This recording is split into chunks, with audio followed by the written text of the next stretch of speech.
Yun, so hello mga boss, magandang araw sa inyo, no? And welcome back again na naman sa ating channel. Bali, kung nabasa nyo na nga pala yung ating thumbnail, so for today's video, tuturuan ko kayo kung paano mag-install nitong mini driving light direkta dito sa ating headlight switch. So marami kasi nagtatanong about dito, so kung paano daw siya irekta sa may headlight switch kasabay ng headlight natin mismo.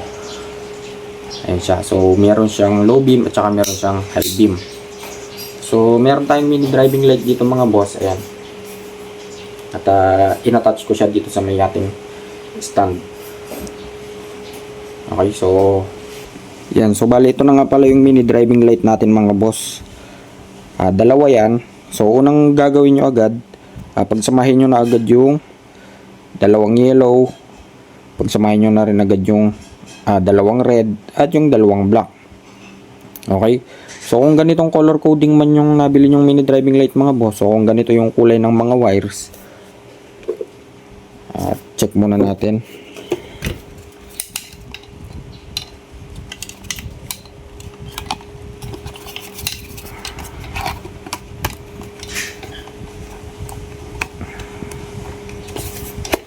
Ayan. So kung ganyan man yung kulay ng wires na nabili nyo mga boss, automatically dyan yung black ng mini driving light, so yung black wire yan yung negative. And then itong dalawa na to positive na yan. So yan na yung white na ilaw at saka yung yellow na ilaw. So try natin. Ayun. So yan yung white. Ito naman yung yellow. So since nga itatap natin to sa may switch mga boss, hanapin natin yung ating switch. So, meron tayong main switch dito. Ayan. So, kung ganito yung motor nyo, napakadali lang nito, no? At meron din tayong high and low switch. So, high, low, high. So, yung connection kasi nito mga boss, kapag in-on mo to, so doon lang magkakasupply ng current to, or doon lang siya iilaw. So, bali, ang mangyayari, itong common itong high and low beam switch natin, ay kukonek na agad natin dito sa may main switch natin, sa on and off switch.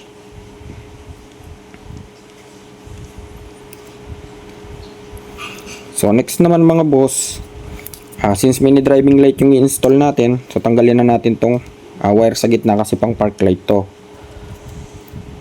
Yan, so itali lang muna natin. And then, so meron pa tayong isang wire. So itong wire naman na to mga boss, kukuha na yan ng supply dito sa may ating ignition switch. So ito naman yung ating ignition switch. So kung 4 wires yung ignition switch nyo mga boss, so ganito yung setup nyan. Itong red, konektado na agad yan sa positive ng battery. Okay? So itong black naman, pure black mga boss, ano? Yan yung accessories wire natin. So dito naman sa green, itong green na to at saka itong black na may stripes na white, so wala tayong gagawin dyan. So itabi na natin yan. Mapa 4 wires or 2 wires mga boss, ganun lang yung setup. Same lang nito, 4 wires or 2 wires.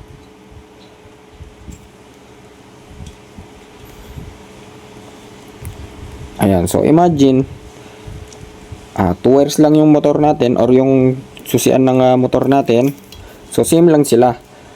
Isang red, yung iba naman nagiging orange or nagiging kulay brown. Sa mga Yamaha kulay brown, sa mga Suzuki ito kulay orange. So ito yung accessory wire. So ito live, galing na to sa positive. Kaya kapag ka-in-on natin, yun, so kapag ka-in-on natin, magkakasupply na tong accessory wire. So dyan nakakonect ngayon itong common nitong ating main switch. So off muna natin. So dyan siya nakakonect ngayon sa accessories wire. Yan dito. So pag connect na natin agad. So pinakamadaling paraan to mga boss, ano? Okay. So imagine itong red na to, nakatap na to sa positive ng ating battery. So i-connect na natin. So since wala tayong actual na battery, meron naman tayong jump start. So ikaklamp na natin yan. So red is positive.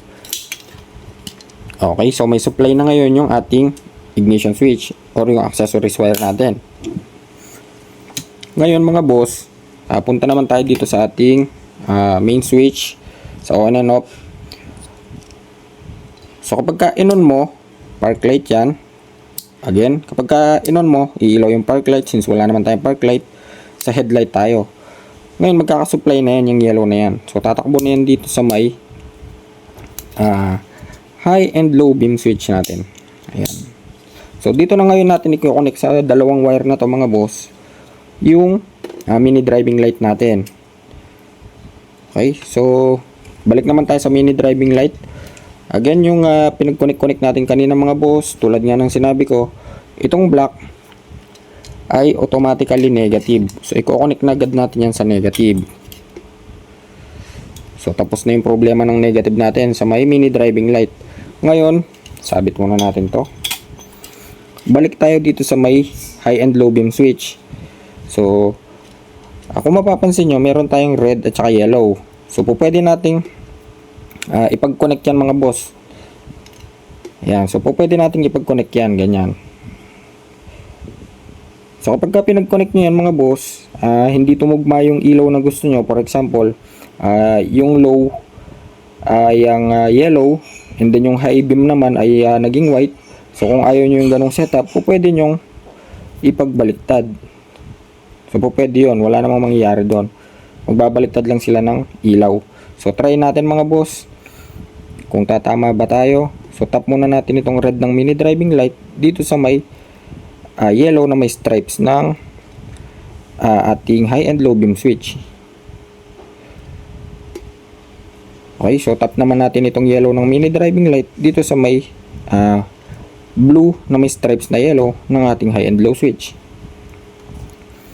So imagine mga boss, may headlight na kayo, gusto nyo lang mag-tap, bali ang hahanapin nyo lang yung sa may headlight mismo, yung high and low beam na wire. So dyan lang kayo magtatap ng mini driving light nyo. Okay, so subukan na natin mga boss, kunin natin yung susi.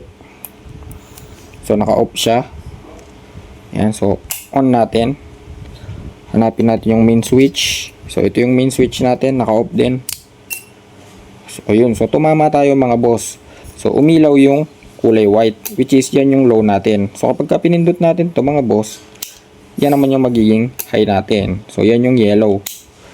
So imagine meron na rin tayong headlight, no? So pwede nating pagsamahin yung mini driving light at saka headlight sa switch natin, sa stock switch natin mga boss. Ayan, so ganun lang kasimple. So off natin, on. Ayan, so ganun lang kasimple mga boss. Napakadali lang mag-wiring nitong mini driving light na i-connect natin siya sa headlight switch.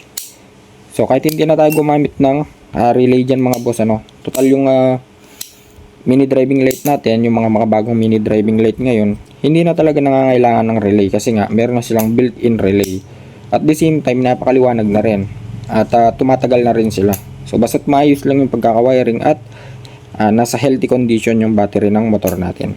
So bali hanggang dito na lang mga boss. Sana may natutunan kayo. At kung nagustuhan yung video na to, so please like, share, and subscribe.